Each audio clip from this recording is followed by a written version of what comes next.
there! If you've had experience programming in another language before, what we're about to tackle right now may already be familiar to you. But stick around if you want to better familiarize yourself with Python syntax. Since we're just starting, why don't we go ahead and get into the basic concepts first? My name is Janica, and today I will share with you some basic programming concepts as well as help you create your Hello World program and dabble a little bit with arithmetic operations in Python. In the last module, I mentioned PEP 8. PEP 8 is the style guide for Python that specifies the best coding practices, including, but not limited to, indentations, comments, and naming conventions. The IDE we've installed in the last module, PyCharm, has the ability to guide you through the best practices while coding, but for starters, here are some of the most important things to observe when coding in Python. The first two are general programming best practices. But first, make sure to leave descriptive comments for your code. Don't leave others in the dark.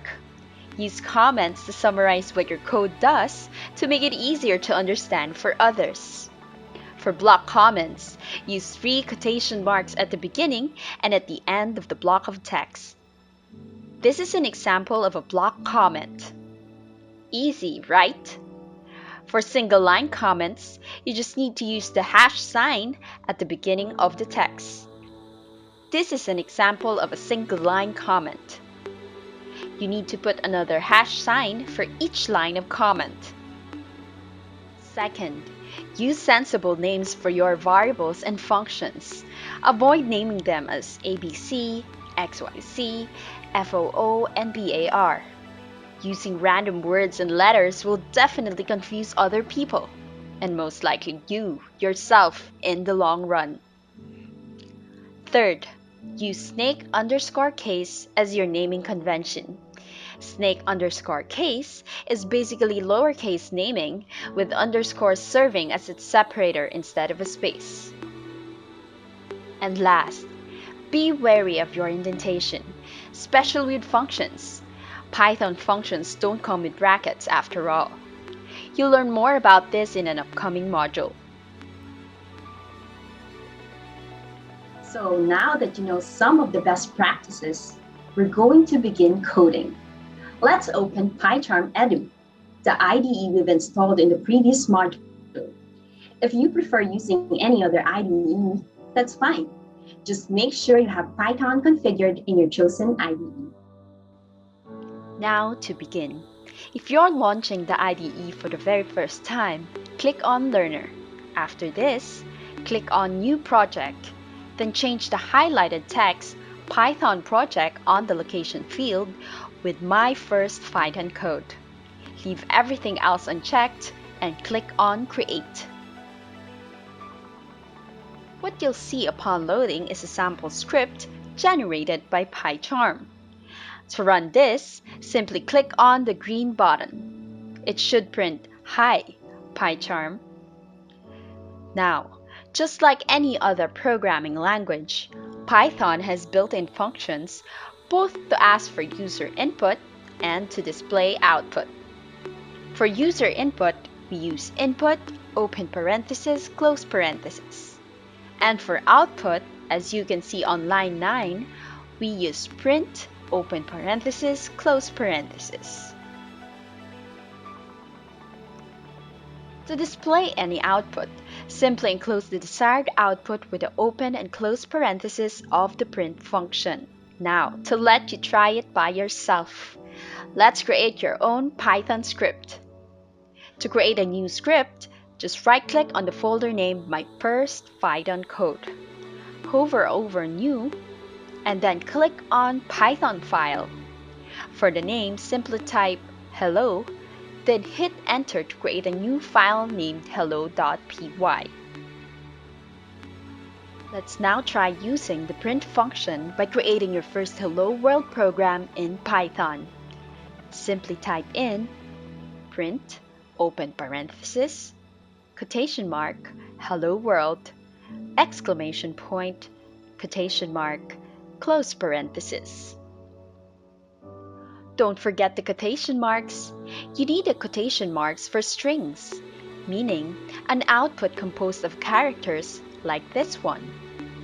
Now, once you're done, let's save this by doing Ctrl S on Windows or Command S on Mac. After that, click on the green button to run the code. And that's it! You've successfully created your Hello World program. But how about the input function? We need to try that too. Now let's spice things up a bit by asking for a name to greet someone hello. Let's delete the Hello World line of code we've created with something else. Let's type in name equals input, open parenthesis, quotation mark, please enter a name, colon, quotation mark, close parenthesis. Print, open parenthesis, quotation mark, hello, quotation mark, plus, name, plus, quotation mark, exclamation point, quotation mark, close parenthesis. But wait, what's that thing before the input function, you may ask? That's called a variable. After asking for the user's name, we need to remember that we're using a variable called name to store that value for future usage. On the print function, you'll notice the way I'm printing the name variable along with the hello greeting. What the plus sign does is it concatenates or it combines the variable together with the hello and the exclamation point. Once you're done, let's save this by doing Ctrl S on Windows or Command S on Mac. After that, click on the green button to run the code, and on the console below, type in any name you want, then hit Enter. Isn't it great? Not only have you tried these two very important built-in functions, but you've also created and used your very first Python variable. Speaking of Python variables, it's important to know that there are multiple data types available in Python, so you need to be mindful of this, especially when using variables. The standard Python data types include Boolean, numerics, strings, lists, tuples, sets, and dictionaries. We'll be tackling everything in the modules to come, but for now, we're going to concentrate on Booleans, numerics, and strings. Boolean, just like the logical truth table, is a matter of true or false. The naming convention should always be capitalized when it comes to Boolean values.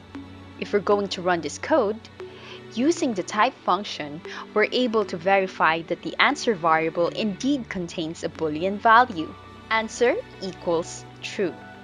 Print, open parenthesis, type, open parenthesis, answer, close parenthesis, close parenthesis.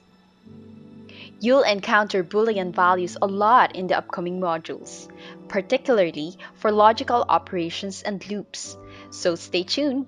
Now, just like what I've mentioned while talking about the print function, you need quotation marks for strings. A string is a sequence of characters.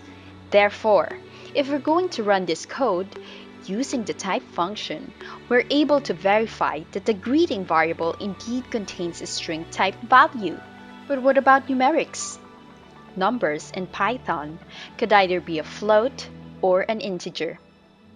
When we say integers, these are signed whole numbers. For example, if we're going to run this code using the type function, we're able to verify that the sum variable indeed contains an integer type value. Float, on the other hand, are floating point numbers. This means that the number has a decimal point as opposed to integers. For example, if we're going to run this code using the type function, we're able to verify that the sum variable indeed contains a float typed value.